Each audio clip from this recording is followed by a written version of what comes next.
सर्व सन्माननीय प्रेक्षक, नागरिक, पदाधिकारी, कर्तव्यनिष्ठ अधिकारी, सर्व स्तरातील नागरिकांना सक्षम लोकशाही न्यूज नेटवर्क मीडिया समूहाच्या वतीने गुढीपाडवा नूतन नववर्षानिमित्त खूप खूप शुभेच्छा।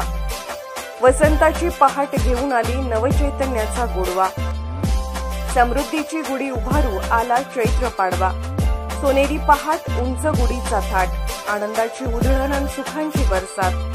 दिवस सोनेरी, नव्या वर्षाची नवी सुरुवात। सोनेरी सूर्याची सोनेरी किरणे, सोनेरी किरणांचा सोनेरी दिवस। सोनेरी दिवसाच्या सोनेरी शुभेच्छा सोन्यासारख्या प्रेक्षकांना।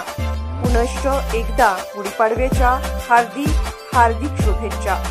शुभेच्छुक सक्षम लोकशाही न्यूज नेटवर्क मीडिया समूह, महाराष्ट्र राज्य, विभागीय प्रतिनिधी रवी कुंटे।